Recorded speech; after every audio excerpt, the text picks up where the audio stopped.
코스모스, 칼 세이건. 7. 밤하늘의 등뼈. 그들은 하늘에 난 둥그런 구멍에 이르렀다.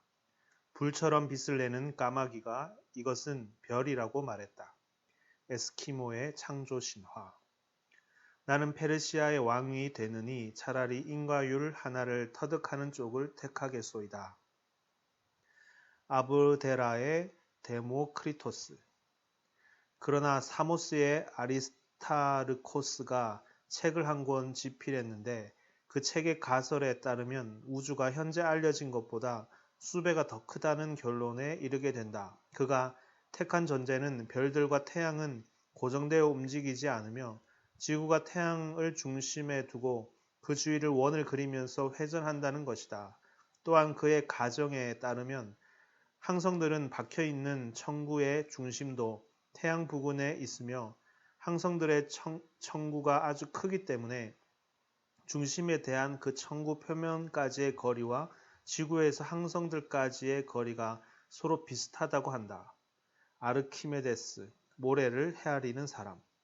사람들이 생각하는 신성의 개념을 자세히 살펴보면 거기에서 같은 측면을 발견하게 된다. 감추어진, 동떨어진 미지의 원인으로 인한 현상에 접하게 될 때 사람들은 신이란 단어를 흔히 사용한다. 기존의 원인의 자연적 근원인 이치의 셈이 손에 잡히기를 거부할 때 사람들은 이 신이라는 용어에 자주 기대게 된다. 원인에 이르는 실마리를 놓치자마자 또는 사고의 흐름을 더 이상 쫓아가지 못하게 될 때 우리는 그 원인을 번번이 신의 탓으로 돌려서 당면한 어려움을 극복하고 그때까지 해오던 원인 탐구의 노력을 중단하고는 한다. 그러므로 어떠한 현상의 결과를 신의 탓으로 돌리기만 한다면 그것은 우리 자신의 무지를 신으로 대처하는 것과 무엇이 다르다고 하겠는가? 이제 신은 인간의 경외심 가득한 마음으로 듣는 데 익숙해져 버린 하나의 공허한 소리일 뿐이다. 폴 하인리 디트리 홀바흐 남작. 자연계 1770년. 나는 어릴 적 뉴욕시 브루클린의 벤손 허스트 구역에서 살았다. 나는 우리 동네를 구석구석 잘 알고 있었다. 아파트, 비둘기, 집상자, 뒷마당, 현관 앞 계단, 공터, 누름나무, 장식용 난간, 석탄 활송관 등이 하나하나 기억난다. 그리고 중국식 핸드볼 하기에는 루스 스틸 웰 극장 건물에 벽돌로 된 외벽 이상 가는 것이 없었다. 브루노와 디노, 로널드와 하비, 샌디, 버니, 데니, 제키, 마이라 누가 어디에 사는지도 잘 알고 있었다. 하지만 우리 동네에서 몇 블록 넘어 자동차들이 시끄럽게 질주하고 그 위로는 고가 철도가 지나가는 86번가의 북쪽으로는 가본 적이 없다. 그 지역에는 내게 미지의 신비로 남아 있었다. 그곳은 화성과 같은 곳이었고 나는 그곳에 대해 아무것도 알지 못했다. 일찍 잠자리에 드는 사람들이라도 겨울에는 별을 가끔 볼 수 있다. 나도 멀리서 반짝거리는 별들을 올려다 보고는 했다. 그럴 때마다 그것들이 도대체 무엇인지 무척 궁금해져서 나보다 나이가 많은 아이들이나 어른들에게 물어보았다.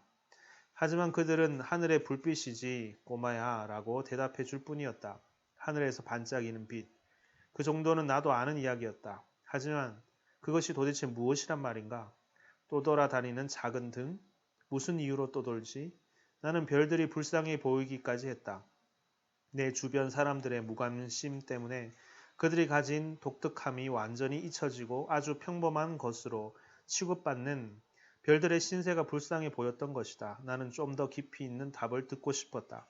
나이가 어느 정도 들자 부모님은 내게 처음으로 도서관 카드를 건네주셨다.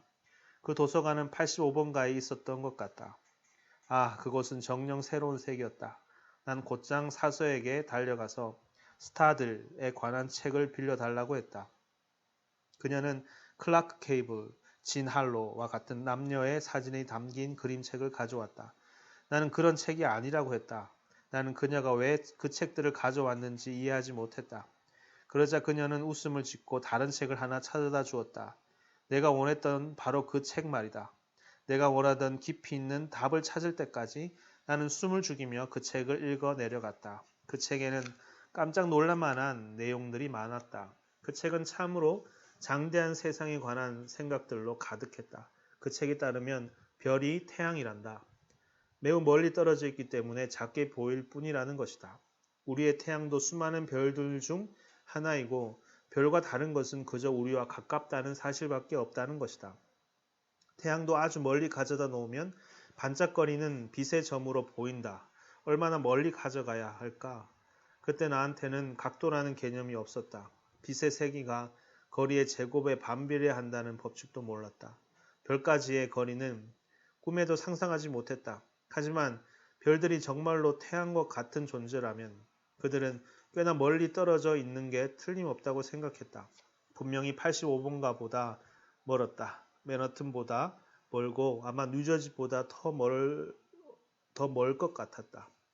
우주는 내가 상상했던 그 어떤 것보다 훨씬 더 컸다. 그 다음 나는 또 하나의 놀라운 사실을 알게 됐다. 브루클린을 포함한 지구가 하나의 행성이며 태양의 주위를 돈다는 것이었다. 태양계에는 다른 행성들도 있었다. 그들도 태양 주위를 돈다고 했다. 어떤 것은 가까이서, 또 어떤 것은 멀리서. 하지만 행성은 태양처럼 스스로 빛을 내지 않고 단지 태양의 빛을 반사할 뿐이라는 것이었다. 만일 우리가 태양에서 아주 멀리 떨어져 있다면 지구와 행성들은 아예 보이지 않을 것이다. 그들은 눈부신 태양의 광채 속에 완전히 파묻힌 채 태양 광선을 반사하는 희미한 점일 뿐이다. 좋아, 그렇다면 다른 별들도 아직 우리가 알지 못하는 행성들을 거느리고 있지 않을까? 그리고 이러한 행성들 중 몇몇에는 생명이 살고 있지 않을까? 살지 말라는 법이 어디 있겠어? 그 생물은 물론 브루클린의 우리와는 다르겠지만 말이다. 그때부터 나는 천문학자가 되기로 결심했다. 별과 행성들에 대해 공부하고 가능하면 그곳들을 방문해 보겠다고 결심했다. 이러한 엉뚱한 꿈을 격려해 주신 부모님과 선생님을 만날 수 있었던 것은 내게 아주 큰 행운이었다. 그리고 인류 역사상 처음으로 다른 세상을 실제로 탐험하고 우주를 심층 탐사할 수 있는 시대에 살 수 있게 된 것도 내게는 엄청난 행운이었다. 만일 내가 더 앞선 세대에 태어났다면 나의 의지가 아무리 강했더라도 나는 별이나 행성이 무엇인지 알 수 없었을 것이다. 또 다른 태양과 또 다른 세계가 있다는 사실도 몰랐을 것이다. 이것이야말로 우리 조상들이 인내심을 가지고 자연을 100만 년 동안이나 지속적으로 관찰하고 탐구한 결과일 것이다. 또 그들이 담대한 생각으로 대자연에서 찾아낸 중대한 비밀 중에 하나인 것이다. 별이란 무엇인가? 이러한 질문은 아기의 웃음만큼이나 자연스러운 것이다. 인류는 끊임없이 같은 질문을 반복하면서 살아왔다. 그렇지만 우리가 살고 있는 바로 이 시대의 아주 특별한 점은 이 질문에 우리가 어느 정도 그럴듯한 답을 할 수 있게 됐다는 것이다. 책과 도서관은 이러한 질문의 답이 무엇인지 밝혀주는 수단이다. 생물학에는 반복설이라는 것이 있다. 이 가설은 모든 상황에 100%다 적용되는 것은 아니지만 생물의 발생 과정에 관해서는 비교적 잘 들어맞는다. 반복설의 핵심 내용은 개체 하나의 발생 과정이 해당 종이 겪어온 진화의 전 과정을 되풀이한다는 것이다. 나는 개개인의 지적 성숙 과정에서도 반복설이 성립한다고 믿는다. 우리는 자기도 모르는 사이에 우리 조상들이 해온 사고의 과정들을 되풀이하면서 하나의 개인으로 성장해 간다.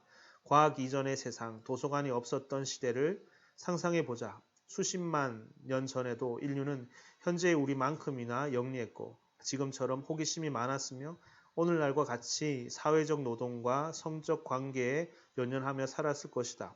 하지만 그때는 인류사의 유명한 실험들이 수행되기 전이었고 대단한 발명들이 이루어지지도 않은 상태였다.